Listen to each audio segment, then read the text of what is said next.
Welcome to the year 2022, and I wish you all the best and God's blessings. I want to remind you of 10 important words I think would help you to live a life with the meaning and purpose. 1. Influence.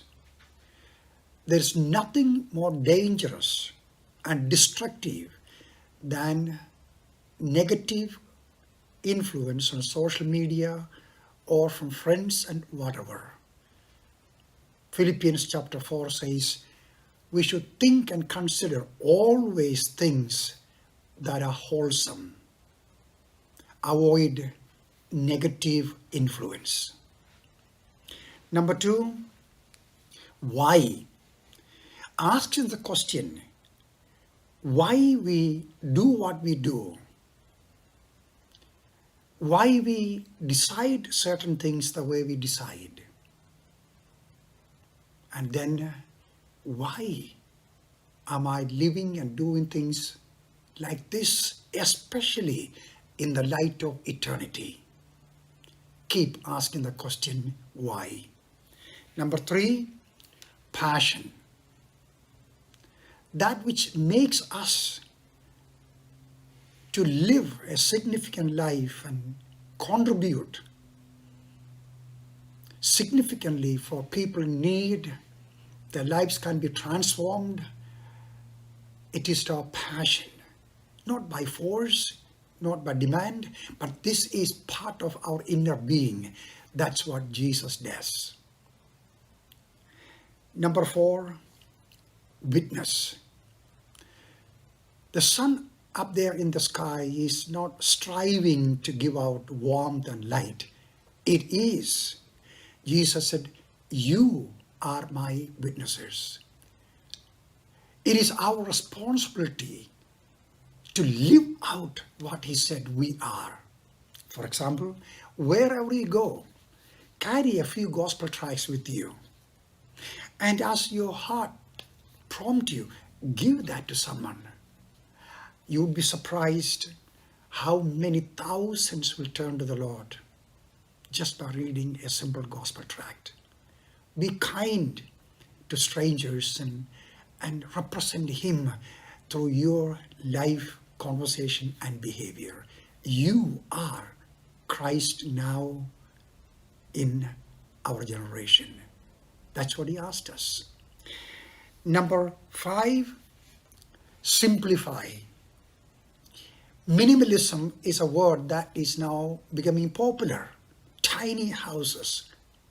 Half of the world go to bed with empty stomach and naked bodies, and we should be careful and concerned how much stuff we must acquire. And all those things crowd in and kill the peace, the quietness, and simple life which Jesus lived, that we must follow. No one should put you on a guilt trip as to what you should have or what car you should drive, but it's your choice to live with less. Why? So that others who have nothing will have a chance to find hope and life. And number 6, suffering. Nobody liked that. Jesus said, unless you choose your cross, the inconvenience, the difficulties, and follow me, you cannot be my disciple.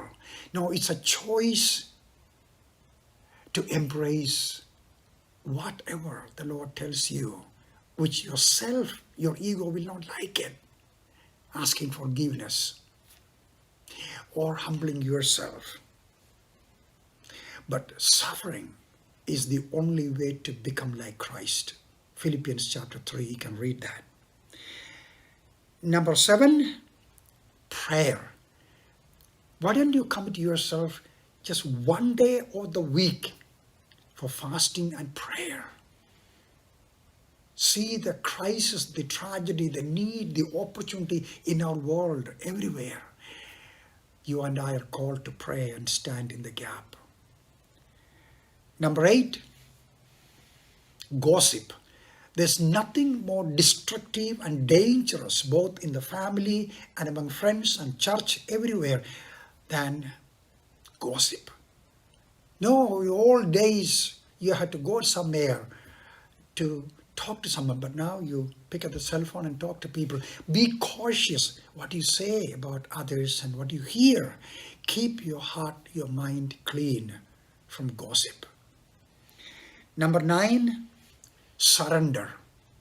There is no way we can make one commitment to Christ and succeed for the rest of the life. No, it's a daily surrender and learn more and more of abandoning ourselves continually. Make it a daily habit.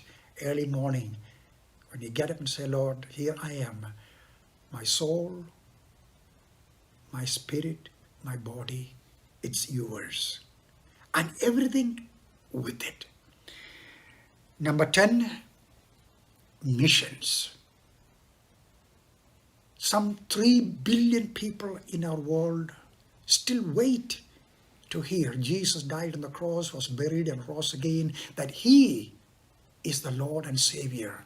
How can we close our eyes and pretend that is not true?